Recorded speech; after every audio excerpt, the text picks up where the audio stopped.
There's a lot going on with digestion in the gastrointestinal system because it's a long organ. You know, it's a pretty big organ in the human body in terms of the real estate that it takes up, and it's wound up quite a bit. So there's just a lot that can get held there. The body talks about, just as the digestive system digests food, the metaphor is how we're digesting the experiences of our lives. And we, even no matter where you live in the world, I say it's a popular conditioning, is that we are taught to judge or evaluate our experiences on good or bad, positive or negative, reward or regret, achievement or mistake. And the idea is to have nothing but triumphs, positive, and avoid mistakes and regret. Now, most people are not upset or incomplete with the positive experiences in their lives. Most children that I know at a young age, when you ask them what they want to do when they grow up or what's important to them, they're very excited. It doesn't matter what. I want to be a chef. I want to be an astronaut. I want to be a ballerina. They are just lit up like a Christmas tree in terms of what they want to do at a young age. I've never heard a child ever say, oh, I don't know, I guess I just want to grow up and be mediocre and suppressed. Okay, I've never heard that, okay? But somewhere along the way, that joy is removed. And I've never heard anyone say, you know, there was just so much unconditional love and support in my family, I couldn't wait until I turned 18 to get out on my own and get abused. And get a real, you know, dose of negativity. I couldn't wait for that. I never hear anybody say that either. Okay, so it's really the negative experiences that we're incomplete about. And the body talks about every experience has some nutrition to receive. But if we don't ever if we hold on to those negative experiences, because we've let the positive experiences flow through us. We digest those are nutrients, it's all good.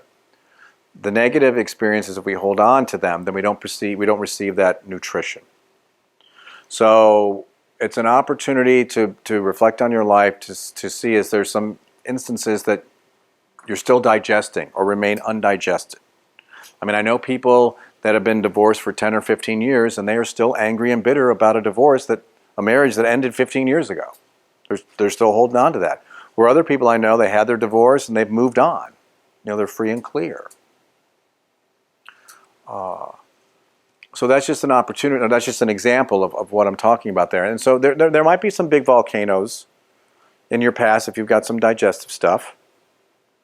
You know, some of the people that I've talked about in my life that have had colon cancers or other cancers, I could see that they had some stuff that they were still complaining about in their 40s that had happened in their teens and 20s.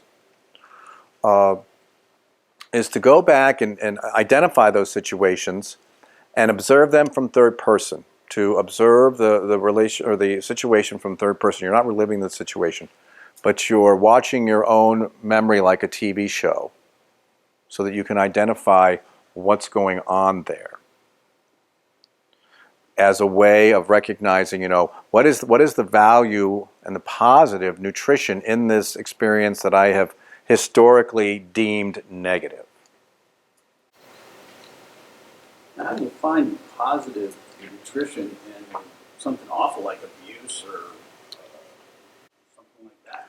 Well, okay, I'll just give you some examples. Well, and here's what I'll say to that. I want to say,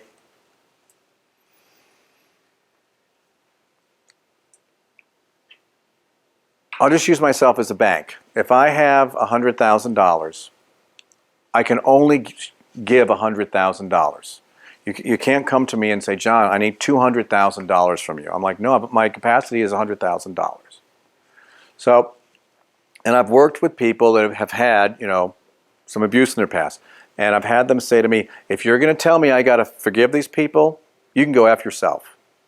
Because there's no excuse for adults taking advantage of children when they're defenseless or helpless at a young age and say that I'm supposed to come to some spiritual cosmic sunshine with all this.